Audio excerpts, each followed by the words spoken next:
गुरु महाराज की जय। श्री सद्गुरु महाराज की जय।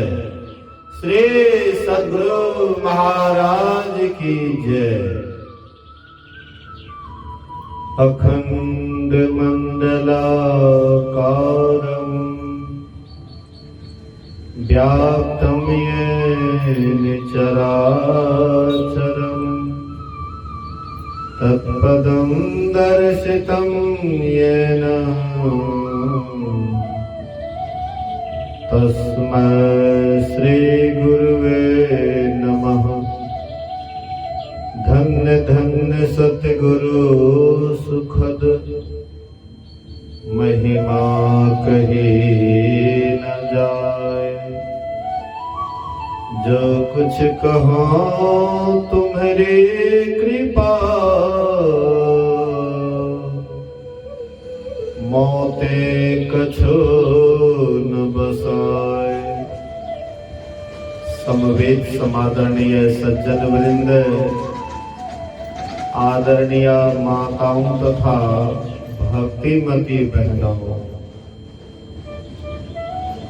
त्रिदिवसीय संतमत सत्संग का आज तीसरा दिन प्रथम पाली सत्संग में हम आप उपस्थित हैं। यह नेपाल देश है। यहाँ पर लोग प्रायः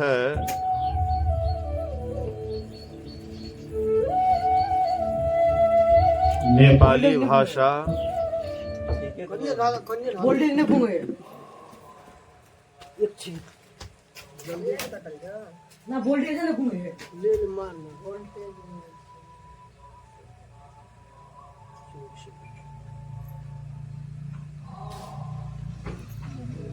नेपाली भाषा का भी यहाँ पर यूज होता है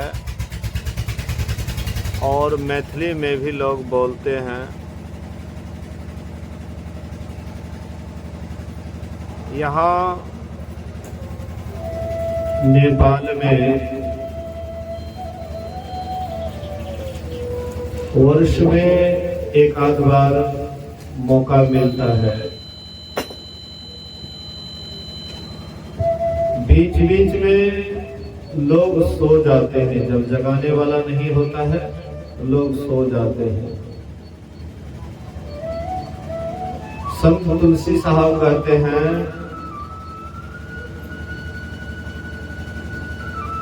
जुग जुग कहते जग गया जगाने को बार।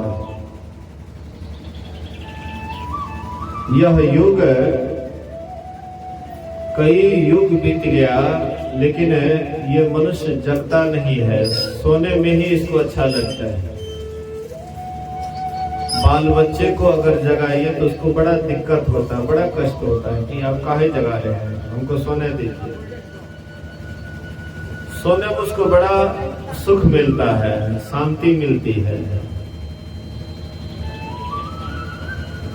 लेकिन कब तक सोइएगा? संसार में हम आपका जीवन सोने में ही बीत रहा है। जब हम आप माँ के गर्भ में रहते हैं तब तो माँ के गर्भ में 9 महीने तक लगातार सोते रहते हैं। सोने का आदत पड़ जाता है। बाहर निकलते हैं तो पर भी सोते ही रहते हैं। लेकिन ये सोना कब तक? जो सोएगा वह खोएगा, जो जागेगा वह पावेगा। तो जगिएगा कैसे? अभी जो हम लोग जगे हुए हैं ये सर्वसाधारण जगना है। सब ऐसे जगता है लेकिन ये जगना कोई जगना नहीं है। जगना तब होता है जब मोह से ऊपर उड़ जाते हैं। कबीर साहब कहते हैं, मोह से अब जाग बंदे, राम में अब मन रमा, मोह से अब जाग बंदे, राम में अब मन रमा। कहते मोह से जागो, राम में मन को रमाओ। अगर राम में मन को नहीं रमाओगे तो 84 लाख योनियां है फिर सोने के लिए। 84 लाख योनियों में चले जाओगे, फिर यही सोना लगा रहेगा। इसलिए बीच बीच में संत महात्मा जगाने का काम करते हैं। गोस्वामी तुलसीदास जी महाराज कहते हैं, मोह निशा सब सोवनिहारा, देखिए सपने अनेक प्रकारा, यही जग जामिनी जागहि जोगी, परमारथी प्रपंच वियोगी। गोस्वामी जी कहते हैं, मोह निशा सब सोवनिहारा, मोह के नींद में पूरा संसार सो रहा है, पूरा दुनिया सो रहा है। लेकिन यही जग जामिनी जागहि जोगी, इसी मोह निशा में कोई योगी जगता है, अर्थात योग करता है। जो ध्यान करते हैं, साधना करते हैं, वही जगते हैं, वही अपने आप को जानते हैं, वही ईश्वर को जानते हैं। और जो सोए हुए हैं वो कैसे जानेंगे?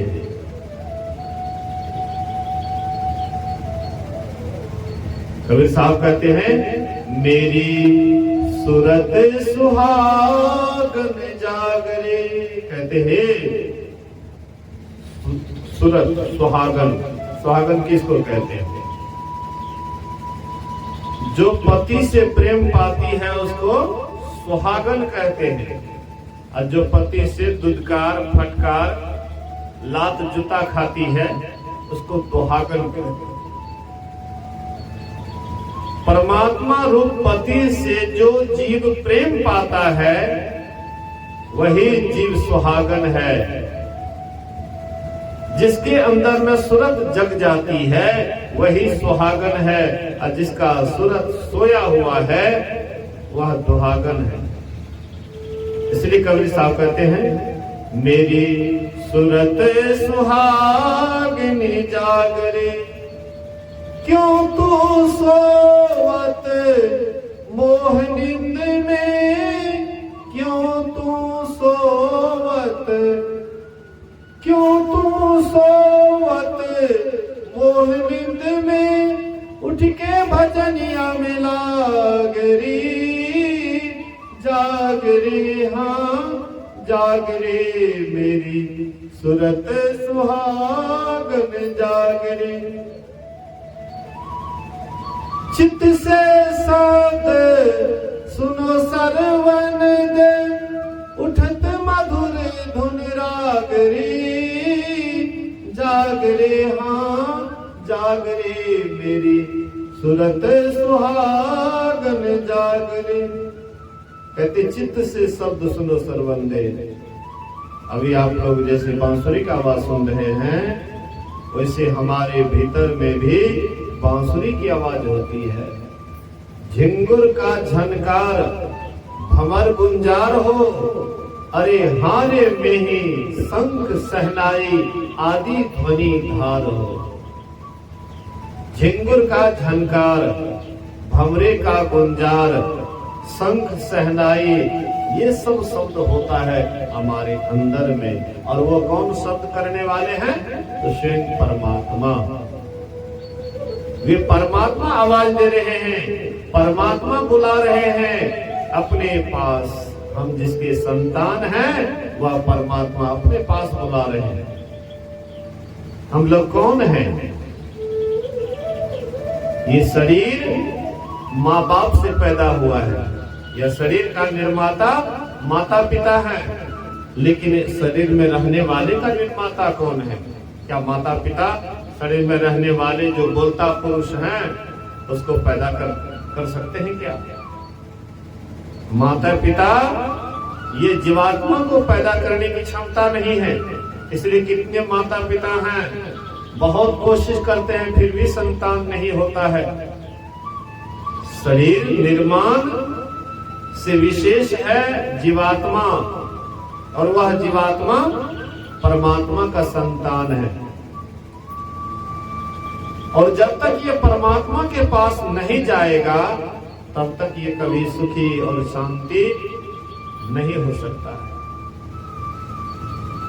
चाहे लाख उपाय कर लें, करोड़ों उपाय कर लें, यह जीव जहां से आया है वहां जब तक नहीं जाएगा तब तक ये स्वप्न में भी सुखी नहीं हो सकता है। सुख पाने की एक ही तरकीब है कि ये जहां से आया है वहां चले जाए। जीव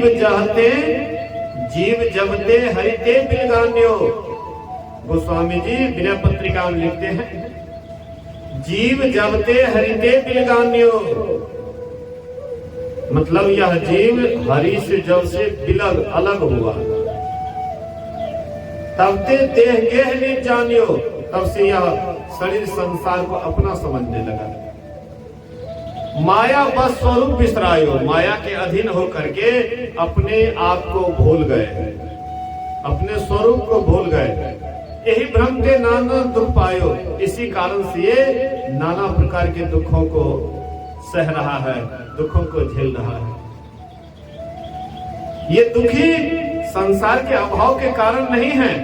हम लोग कहते हैं कि क्या करेंगे बाबा, हम गरीब हैं इसीलिए दुखी है।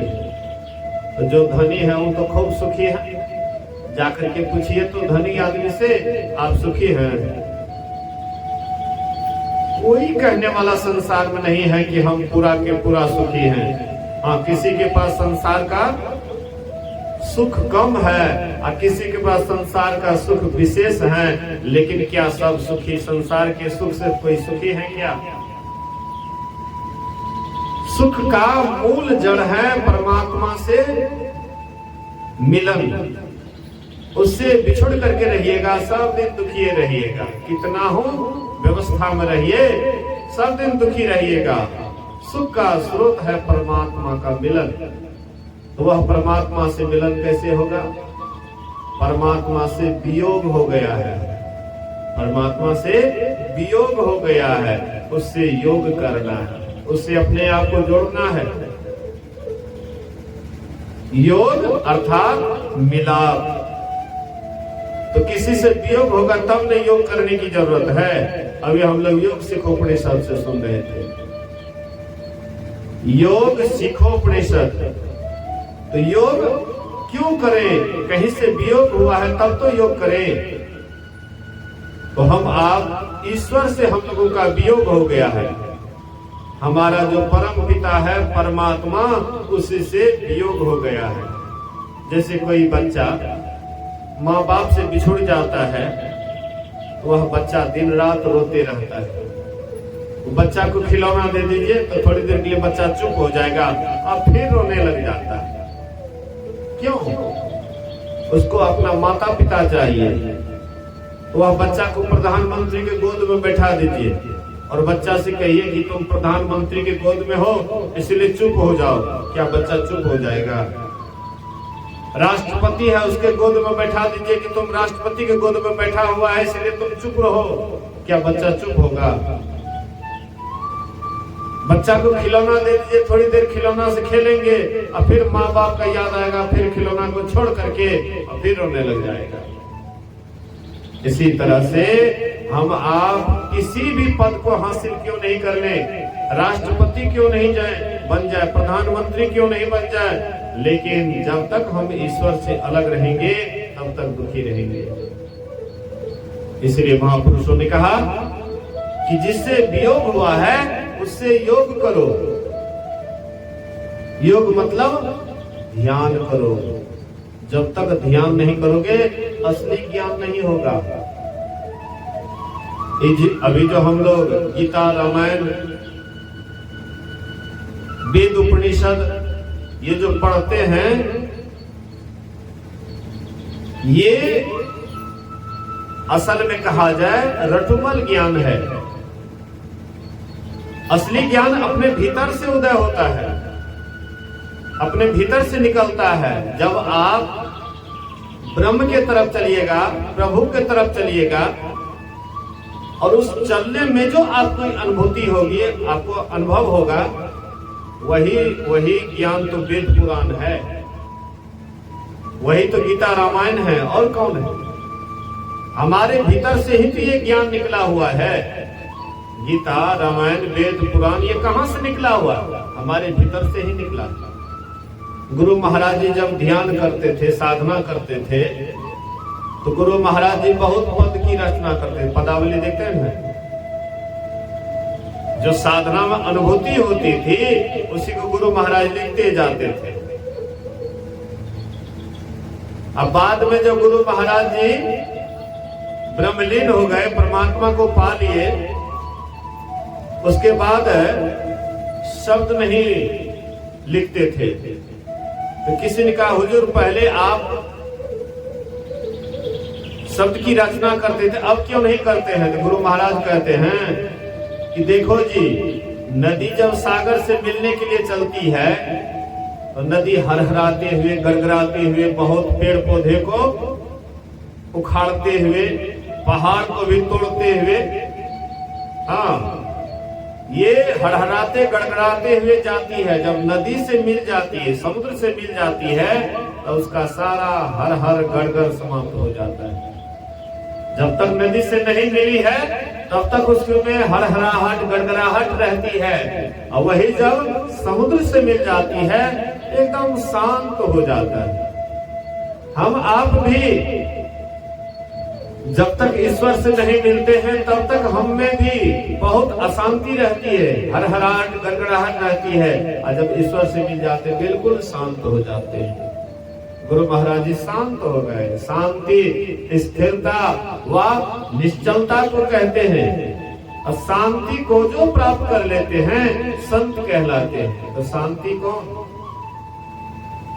शांति किसको कहते हैं? शांति स्वरूप सर्वेश्वर जानो। शांति का जो स्वरूप है परमात्मा है, उस परमात्मा को जो पा लेते हैं उसी को संत कहते हैं। और जब उसको पा लेते हैं तो तब कहीं संत और भगवंत में अंतर आता है। राम और राम के भक्त में क्या अंतर है? जो राम को पा लेता है तो राम से वह अलग रहता है।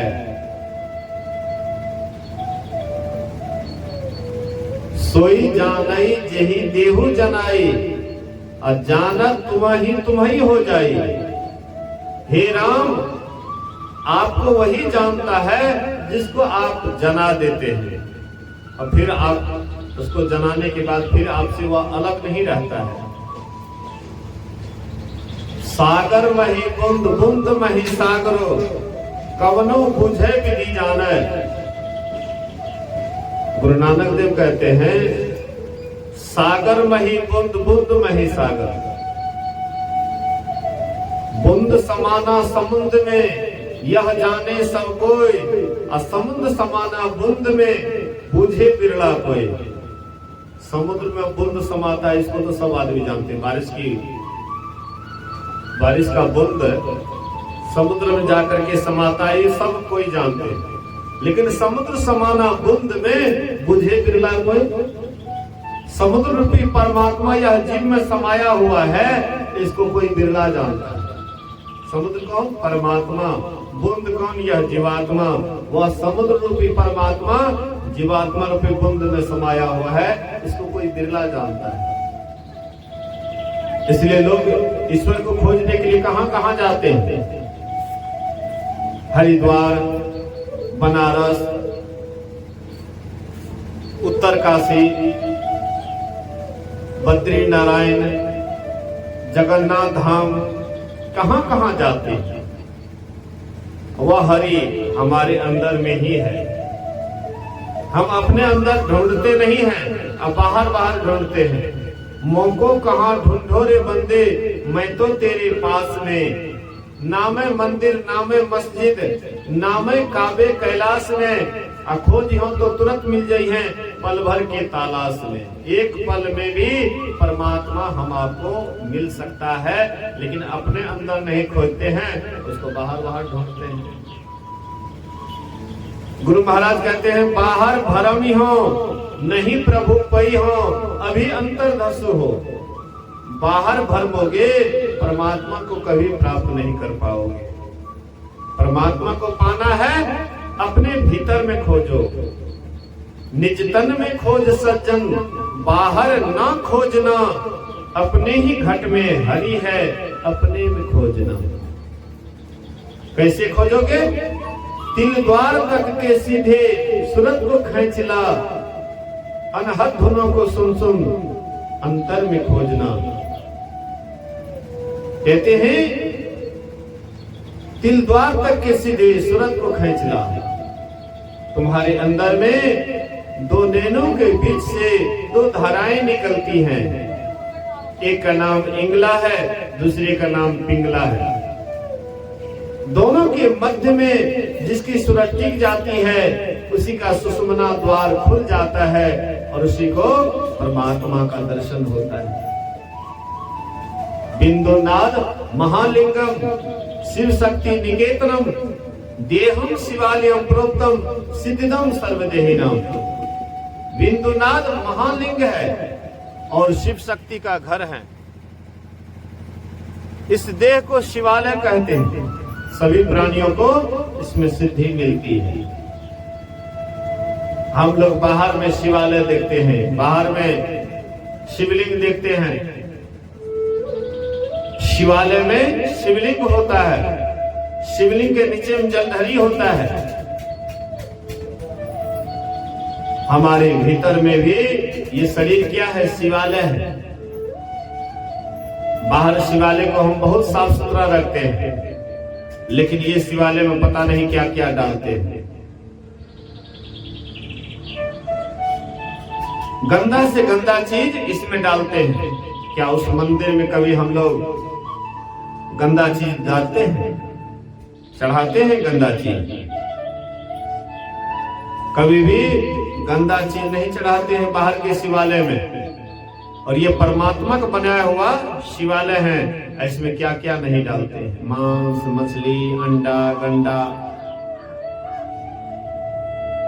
खराब खराब चीज इसमें डालते हैं। कब्रगाह इसको बना देते हैं, श्मशान बना देते हैं। कैसे रहेगा परमात्मा इसमें? शिवालय में कैसे रहेगा? यहाँ पर मांस मछली डालिएगा, खैनी बीड़ी डालिएगा, गंदा गंदा चीज डालिएगा तो कैसे परमात्मा ठहरेगा? परमात्मा नहीं रह पाएंगे। इसलिए इसको पवित्र बनाइए, इसको साफ सुथरा बनाइए, शुचियाचार का पालन कीजिए, शिष्टाचार का पालन कीजिए, सदाचार का पालन कीजिए और सत्संग ध्यान कीजिए। ये शरीर शिवालय हो जाएगा। फिर शिव जी इसमें साक्षात दर्शन देंगे।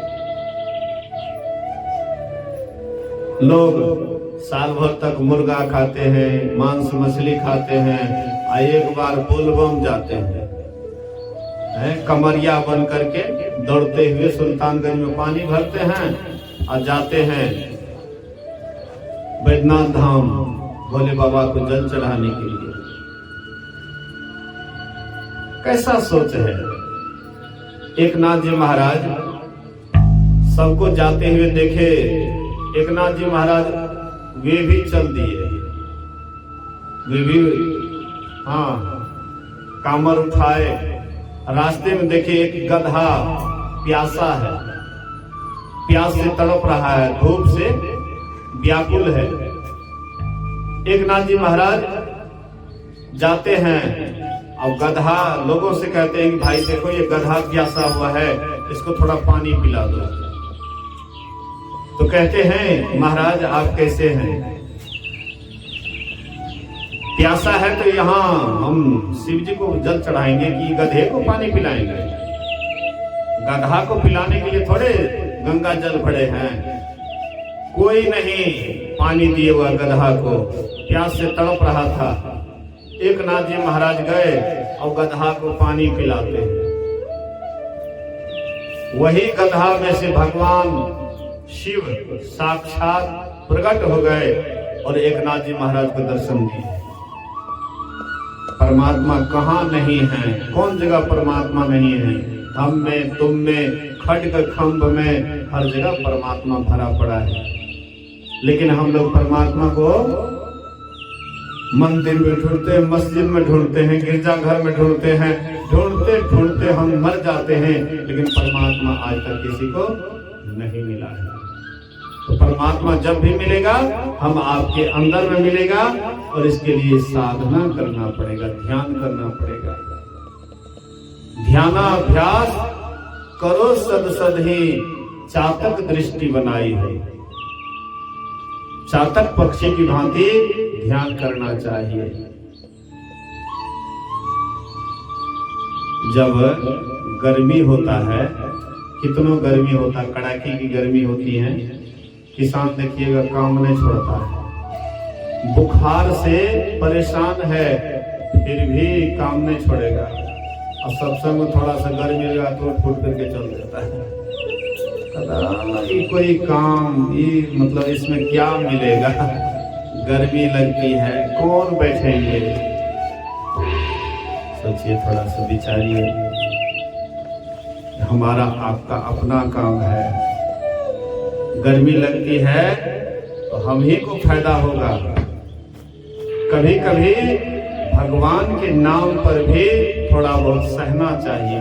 जो सहेगा उसी को लहेगा, और जो नहीं सहेंगे उसका ऐसे ही समय चला जाएगा।